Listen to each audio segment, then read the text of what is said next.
అదే RTV app వార్తల్ని క్షణాల్లో చదివే అవకాశం ఉంటుంది. ఒక న్యూస్ పేపర్, ఒక టెలివిజన్ ఛానల్ మీ చేతుల్లో ఎప్పుడూ ఉంటాయి. జమ్మూ కాశ్మీర్లో జరిగిన ఉగ్రవాద దాడిని ప్రతి ఒక్కరు కూడా ఖండిస్తున్నారు. అందులో భాగంగా ప్రతి ఒక్కరు కూడా ర్యాలీ చేసి నిరసన తెలుపుతున్న పరిస్థితి. దానిలో భాగంగా నల్గొండ జిల్లా కేంద్రంలో ఉపాధ్యాయులు కూడా మేము సైతం అంటూ కూడా నిన్న జరిగిన ఉగ్ర దాడిని ఖండిస్తూ కూడా క్యాండిల్ ర్యాలీ నిర్వహించిన పరిస్థితి ఉంది. టీపీఎస్ ఉపాధ్యాయ సంఘం నాయకులు మొత్తం కూడా నల్గొండ క్లాక్ టవర్స్ అండ్ అమరవీర స్థూపం వద్ద చేరుకొని కూడా ర్యాలీ కొవ్వొత్తులతో కూడా వాళ్ళకు ఆత్మ శాంతి చాకూరాలని కోరుతున్న పరిస్థితి. మనతో మంది మాట్లాడడానికి ఉపాధ్యాయ సంఘం సంబంధించిన నాయకులు ఉన్నారు. వారితో కూడా మాట్లాడించే ప్రయత్నం చేద్దాం.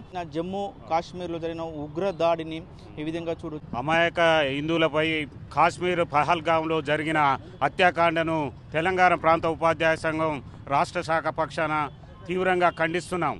ఎందుకంటే అమాయక హిందువులు అక్కడ వారు టూరిజం విహారయాత్రకని వెళ్ళినప్పుడు దాన్ని అదనుగా తీసుకొని చేయడం ఇది తీవ్రంగా ఖండిస్తున్నాం. ఈ సందర్భంగా అమాయక హిందువులు చనిపోయిన వారికి సద్గతి కలగాలని మేము ఉపాధ్యాయ సంఘం తరఫున భగవంతుని ప్రార్థిస్తున్నాం.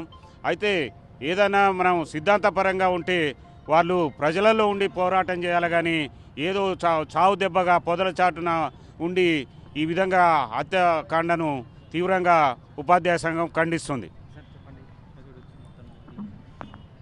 భారత ప్రధాని నరేంద్ర మోడీ ఆధ్వర్యంలో అన్ని రకాలుగా ప్రపంచ దేశాలలో అగ్రగామిగా దూసుకుపోతున్నటువంటి భారతదేశాన్ని ఇబ్బందుల పాలు చేయాలనే ఉద్దేశంతో పాకిస్తాన్ ఉగ్రవాదాన్ని భారతదేశంపైకి ఎగదోసి అమాయకమైనటువంటి హిందూ ప్రజలను మరి హత్యలు చేస్తూ భారతదేశంలో ఒక భయోత్పాత మోడీ ఆధ్వర్యంలో అన్ని రకాలుగా ప్రపంచ దేశాలలో అగ్రగామిగా దూసుకుపోతున్నటువంటి భారతదేశాన్ని ఇబ్బందుల పాలు చేయాలనే ఉద్దేశంతో పాకిస్తాన్ ఉగ్రవాదాన్ని భారతదేశంపైకి ఎగదోసి అమాయకమైనటువంటి హిందూ ప్రజలను మరి హత్యలు చేస్తూ భారతదేశంలో ఒక భయోత్పాతాన్ని సృష్టించాలనే ఉద్దేశంతో ఇవన్నీ కూడా మారణకాండ జరపడం జరుగుతుంది.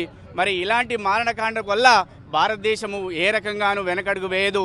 రెట్టించిన ఉత్సాహంతో ఈ దేశంలో ఉన్నటువంటి ఉగ్రవాదులను ఏరివేసేటటువంటి బాధ్యత కేంద్ర ప్రభుత్వం తీసుకుంటూ ఉంటుంది. ఏదేమైనా ఉగ్రవాదం అనేది ఏ దేశానికైనా నష్టం. దీన్ని ఎట్టి పరిస్థితుల్లో కూడా సహించకూడదు. అమాయకమైనటువంటి హిందూ ప్రజలు అక్కడ ఎవరైతే మరణించారో వాళ్ళందరికీ కూడా తెలంగాణ ప్రాంత ఉపాధ్యాయ సంఘం నల్లగొండ జిల్లా శాఖ పక్షాన ప్రగాఢ సానుభూతిని తెలియజేస్తూ ఉగ్రవాదాన్ని తుదముట్టించేంత వరకు కూడా భారత ప్రభుత్వానికి మేమంతా కూడా అండగా ఉంటామని ఈ సందర్భంగా తెలియజేస్తున్నాం. ఈరోజు తెలంగాణ ప్రాంత ఉపాధ్యాయ సంఘం ఆధ్వర్యంలో నల్గొండ క్లాక్ టవర్ సెంటర్లో శాంతియుత నిరసన ర్యాలీ, క్యాండిల్ ర్యాలీ చేపట్టడం జరిగింది. ఏదైతే కాశ్మీర్లో పహల్గాంలో ఏదైతే ఉగ్రవాద దాడి జరిగిందో ఆ దాడిలో అమాయకమైన హిందువులని అది మరి పేరు చూసి ఐడెంటిటీ చూసి మరియు పాయింట్ విప్పి చూసి కూడా దుర్మార్గంగా ఒక హత్య చేయడం అనేది తెలంగాణ ప్రాంత ఉపాధ్యాయ సంఘం తీవ్రంగా ఖండిస్తుంది. ఇక్కడైతే ఆడ ఎవరైనా కులం అడగలేదు, ఓన్లీ మతం అడిగింది. మతం ఆధారంగానే ఆడ దాడి జరిగింది. ఇది తీవ్ర చర్య, ఇది పిరికి పందల చర్య. ఇలాంటి చర్యకు భారతదేశం ఎన్నడూ వెనకడుగు వేయదు.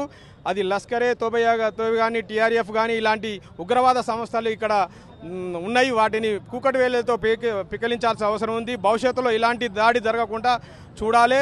దాని ఏవైతే ఉగ్రవాదులు చంపిర్రో వాళ్ళకి తెలంగాణ ప్రాంత ఉపాధ్యాయ సంఘం తరఫున ప్రగాఢ సానుభూతి తెలుపుతూ ఎవరైతే క్షతగ్రాతులకు వాళ్ళు త్వరగా కోలుకోవాలని చెప్తూ ఇలాంటి దాడి జరగకుండా పునరావృతం కూడా చూడాలి. వారికైతే ఎవరైతే చేసిరో ఈ పని చేసిరో వారిని అయితే వదిలిపెట్టకూడదు. ఎట్టి పరిస్థితుల్లో వాళ్ళని శిక్ష విధించాలని, ఇంతకు ఎక్కువ శిక్ష విధించాలని తెలంగాణ ప్రాంత ఉపాధ్యాయ సంఘం తరఫున మేము డిమాండ్ చేస్తున్నాం. మరికొంతమంది ఉపాధ్యాయులు ఉన్నారు, వారితో కూడా మాట్లాడించే ప్రయత్నం చేద్దాం. సార్ చెప్పండి. మొత్తం భారతదేశం అనేది ప్రపంచవ్యాప్తంగా ఒక ఆధ్యాత్మిక దేశంగా ఉన్న దేశాన్ని ఎట్టి పరిస్థితులైనా బ్లేమ్ చేయాలని చెప్పేసి యోచనతోటి ఈ కార్యక్రమాన్ని చేయడం జరిగింది. పెద్ద సోచ ఏంటంటే ప్రతి వ్యక్తిని కూడా పేరు మరియు మతాన్ని చూసి చంపడం అనేది చాలా దౌర్భాగ్యం ఇది. కాబట్టి రాబోయే రోజుల్లో ఇలాంటి అమానుష కార్యక్రమాలు జరగకుండా ప్రతి ఒక్కరు కూడా మేలుకొని భారత జాతిలో అందరూ కూడా ఒకటే సిద్ధాంతం ముందుకు పోవాలని కోరుతూ ఆ చనిపోయిన వారికి ఆత్మకు శాంతి కలగాలని కోరుతున్నాను. నమస్కారం. జై హింద్. ఏదైతే ఉగ్రవాదుల పిరికి చర్యగా భావిస్తున్నామని కూడా చెప్తున్న పరిస్థితి ఉంది. అమాయకులైన ఆ భారతీయులను ఇలా చంపడం చాలా బాధాకరంగా చెప్తున్నారు. ఎవరిని కూడా ఉపేక్షించవద్దు. రాబోయే కాలంలో ఇట్లాంటి ఘటనలు మళ్ళా పునరావృతం కాకుండా చూడవలసిన బాధ్యతపై కూడా ఉందని కూడా వీరు చెప్తున్న పరిస్థితి కనపడుతుంది. వీడియో జర్నలిస్ట్ కృష్ణతో అచ్యుత్, RTV, నల్గొండ. మరిన్ని వీడియోస్ కోసం ఛానల్ ని సబ్స్క్రైబ్ చేయండి. లేటెస్ట్ అప్డేట్స్ కోసం వాట్సాప్ ఛానల్ ని ఫాలో చేయండి. అండ్ లింక్ డిస్క్రిప్షన్ లో ఉంది.